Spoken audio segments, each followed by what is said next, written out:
Coming up on TSU TV News 98, President Obama came to Nashville praising a Music City school. TSU News 98 has that team coverage of his visit. Plus, it's a common complaint for students starting the school year. The cost of textbooks is just too high. News 98 takes a look at some options to save you cash. We have all of that and all the stars from the Stellar Awards from the TSU News Network. Your News 98 starts now.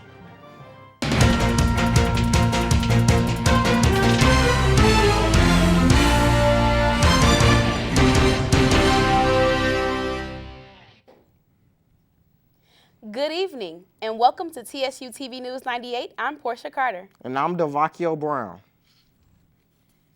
When securing the President of the United States, there are many things to be carefully considered. From car routes to footsteps, every move of the President is important to those whose jobs are only to make sure he's safe. We took a look at how security of President Obama's visit to Nashville was set in place. Every corner, rooftop, room, and vehicle was carefully watched and checked as security prepared for the arrival of President Barack Obama. Securing the president is a very serious job. Well, it was very detailed, extremely detailed. You want to cover all the bases. You want to think about all the things that you know that are going to happen, but you also want to make sure that for any contingencies that might happen at a moment's notice. As soon as President Obama stepped foot off of Air Force One, he was safely secured in his limousine. Police were located at every stop sign, bridge, and intersection throughout the route headed to McGavick High School. A backup jet and 3 limousines were flown in the morning before his arrival, and meetings on strategic security enforcement began the week before. We are here at McGavick High School, where the city of Nashville is awaiting President Barack Obama's remarks about education. McGavick High School student body president Ronald Elliott was chosen to present the introduction of the president. I present to you the President of the United States, Barack Obama. President Obama commended McGavick High School on the improvement of test scores and graduation rates. Nashville alone, you've boosted graduation rates by almost 20%. In about a decade. That's something you should be very proud of. The president states that the ticket to a successful career is education, and that education is most effective at the start of pre-kindergarten. Research shows that high-quality early education is one of the best investments we can make in a child's life. We know that. The president also states that having a good teacher and hands-on training is a more useful method of how education should be taught. But the idea is simple but powerful. Young people are going to do better when they're excited about learning, and they're going to be more excited if they see a connection between what they're doing in the classroom and how it is applied. Nashville native Sheila Callaway shares her experience about the president's address. Nashville public schools have improved and how we are now becoming a model for the United States. And I think it's something that we all, as part of being in Nashville, can be very proud of. State Representative Harold Love Jr. gives insight on the president's address to early education. Yes, particularly around the area of pre-K. It's important when we look at the role that pre-K plays in the lives of those who might ordinarily be behind when they get to kindergarten, that we see how it does advance them and give them a chance to have a fresh start as they start kindergarten.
It's a situation all students face every semester. Many college students pay over $1,000 a year for textbooks. News 98's Chantell Copeland talks with Tennessee State University students and professors about how to avoid paying the high costs. The use of textbooks for a college student is a major necessity. You always want to get the A, then you should get the textbook. Even though most professors have required text for class, many students are shocked by the prices and have to find alternative ways to get the material. The textbook prices are very high, and they're not supposed to be that high because I found them on other websites cheaper.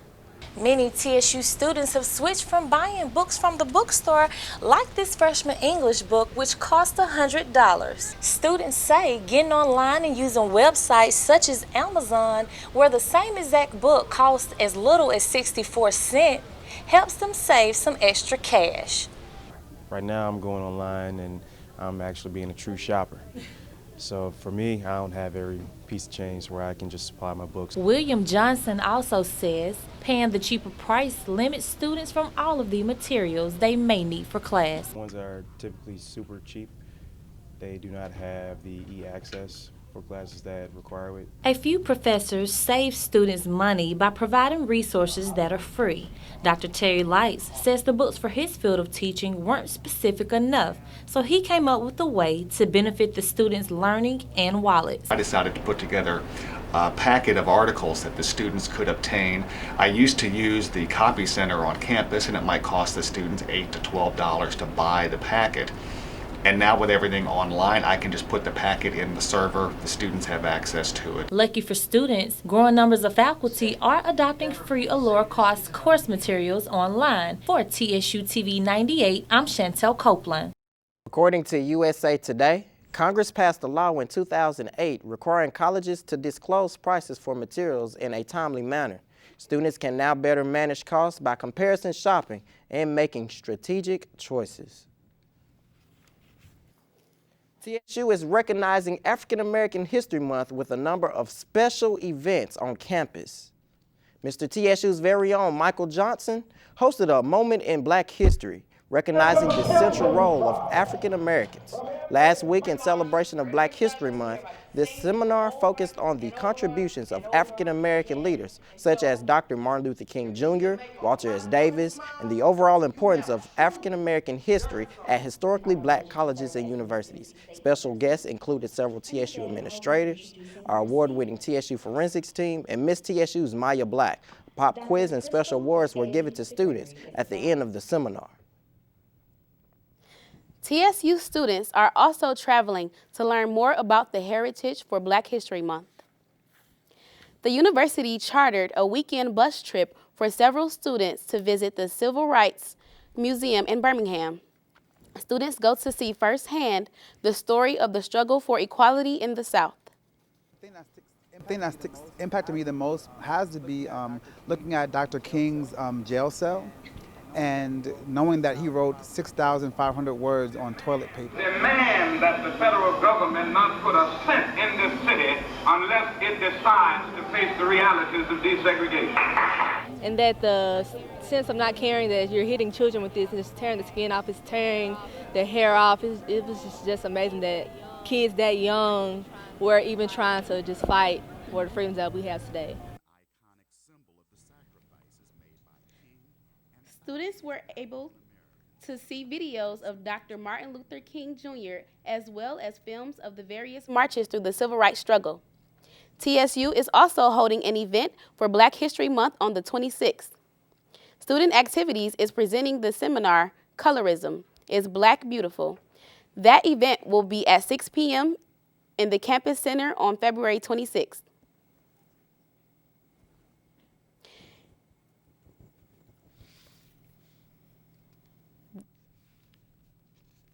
The Advisement Center wants to make sure you reach your goals for your classes and beyond. They're hosting academic success workshops to inform students on the importance of staying motivated through the semester, planning a schedule that's right for you, and stress management, avoiding from situations that you face. The workshops take place in the Student Success Center. right down the hall from the Advisement Center every Monday from 12 to 1. For more details, contact the Advisement Center at 615-963-5531 or advisement@tnstate.edu. Tennessee State University staff and police say they're no longer feeling threatened after a rash of vandalism occurred on campus in November. News 98's Adrianne Walker has the story. Tennessee State University experienced a rash of vandalisms where windows at the Brown Daniel Library were broken on multiple occasions. I first heard the news, it was kind of shocking, but I just hope that it's just a warning to begin to put things in process so that things of this nature doesn't happen again on the campus. And I believe the biggest problem is more of we don't really know who's doing it. So I think that's the biggest concern right now. If we can begin to either have cameras or some type of security that sits in the front so we can be able to see these type of things. And then to the library, this is a place where you would think is quieter, people want to come to study or things like that. The latest caused students to protest vandalism on campus. Some students wonder what will they do next. Others hope it can be stopped by adding cameras. The acts gained attention from other local media and left several students upset, including the Student Government Association President Devontae Johnson. I definitely feel like the acts of violence are extremely immature. In certain instances, I feel like students who have committed those acts, either they're being locals or just general people, I feel like the acts are extremely immature. I feel like the reason why those acts are being done is because students have a lot of downtime. So I feel like to kind of counteract those acts, I feel like students, we need to kind of advocate for more programming so students have more to do. In a letter to the Meter student newspaper, President Glenda Baskin Glover outlined new safety guidelines implemented across campus. Dr. Glover gave us an opportunity to have a forum to discuss a few things. She actually hired 22 new officers. 11 of those officers will actually be armed. The other 11 will be actually security guards.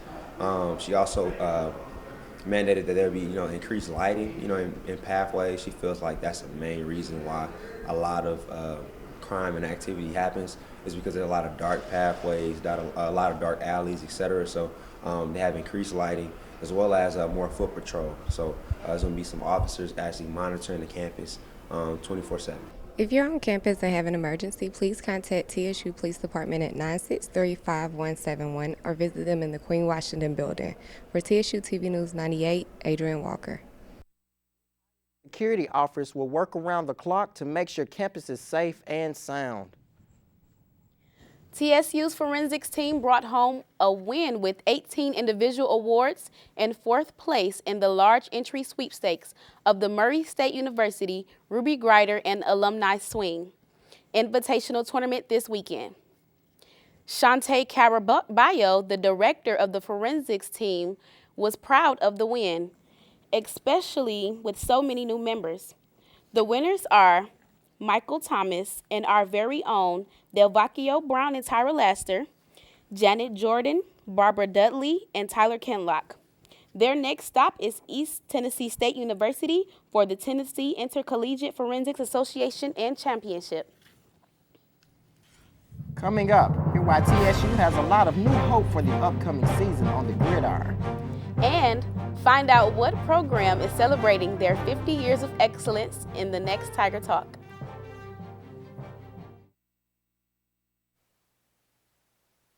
Tiger Talk, we're celebrating a half a century of academic excellence on campus. We have a member from the Tennessee State University's honors program, Alisha Tunning. How are you today, Alisha? Good. That's good. So, what is it like being a part of the honors program that's about to celebrate its 50 years of excellence on March 26th? Well, it's an exciting time. I entered here as a freshman when TSU had their centennial year, and now I get to celebrate another milestone for TSU with the honors program's 50th year. So, being a part of the honors program takes a lot of leadership skills. What can you say you've learned from being a part of the honors program? I've definitely learned how to hold myself with integrity, how to develop a brand for myself, and just be an overall well-rounded person. So, is it true that the honors program is thinking about turning into a college? We definitely are. It's in the works. We're just, trying to make sure all the kinks and stuff are out before we present it to the campus.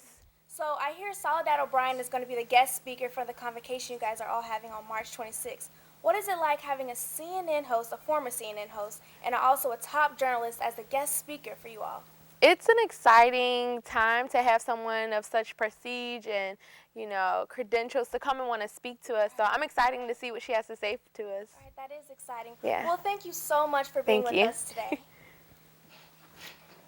Well, Alisha, that's all. And for coming up in the sports, find out what has the Tigers celebrating after a big week ago. Chantell has that and more in sports next. TSU is proud to announce that 16 freshmen and 4 transfer students are the latest additions to Big Blue football team. Head coach Rod Reed welcomed the new players at the National Signing Day event last Wednesday. Information on all of the newest signees is available at tsutigers.com. TSU hopes the incoming class can assist in taking the Tigers to the playoffs again next season.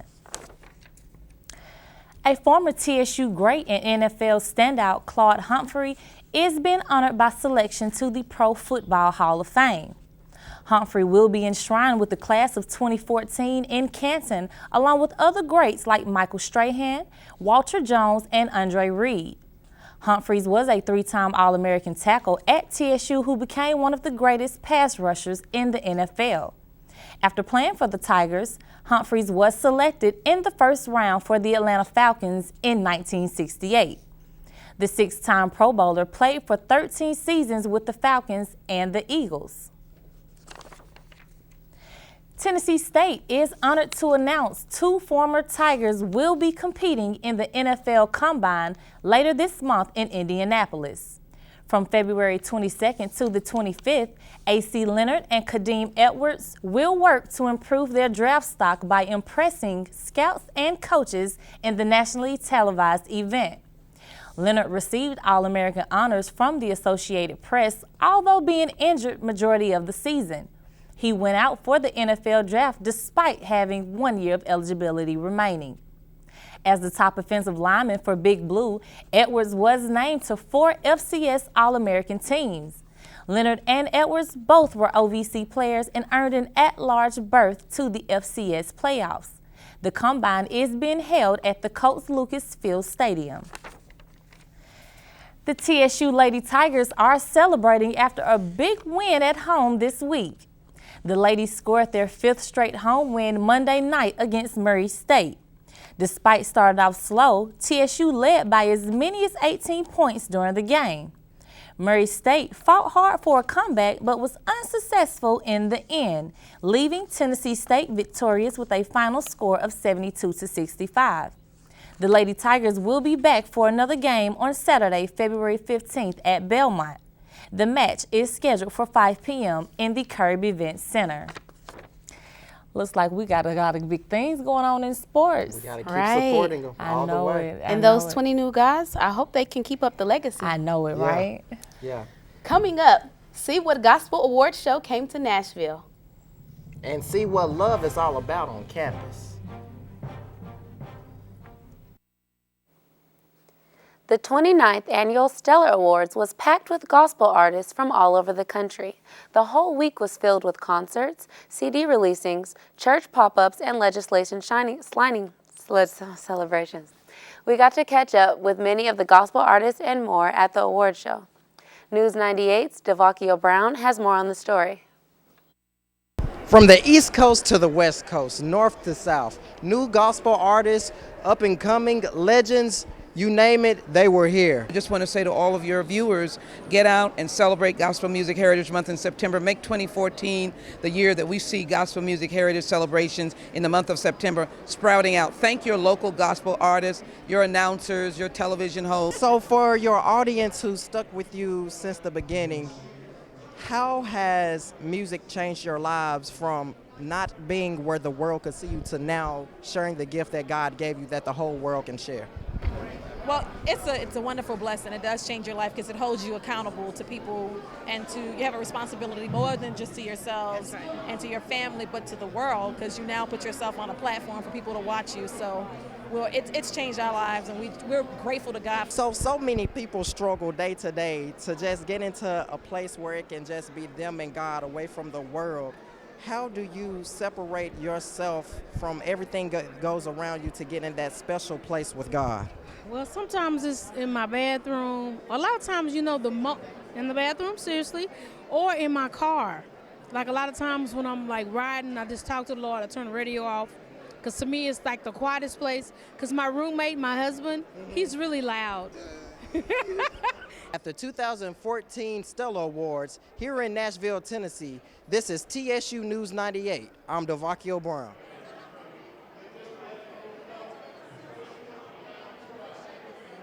You can expect the awards to be bigger and better next year. For updates on next year's award show, you can check out thestellarawards.com. You can get to see some movies right here on campus. The best part about it, they're free. The Department of Music's commercial music program presents this semester's version of Musicians on Film, featuring Michael Jackson. These free showings of Michael Jackson's film takes place Tuesday in room 174 of the Performing Arts Center at 7 p.m. For more information, contact Dr. Mark Crawford at 963-5210. Miss TSU's Maya Black wants all your old magazines. She's hosting a magazine drive to help with the Dream Queen project. The purpose of the project is to cultivate the dreams and goals of young women on campus by creating vision boards. Maya and other campus queens are in need of unwanted magazines from now until Valentine's Day. The drop-off box for the magazines will be in the SGA suite in the box labeled Magazine Drive, or you can email her at mayablack7@icloud.com to have them picked up. Valentine's Day is almost here, and TSU has a few ideas on how to celebrate it. Sub G will be hosting the Love is Blind Masquerade Party. This event will be held tonight from 7 to 10:30 p.m. in Elliott Hall. Masks and refreshments will be provided. And for tomorrow, join the Zeta Alpha chapter of Phi Beta Sigma's Fraternity Incorporated for a live game of Love Connection. The game show will be in Humanities Auditorium at 7 p.m. So come show your love and support for Valentine's Day. I will be there tomorrow, going to play the Valentine's game. It's for the single ladies. For the single ladies. I want to be in love.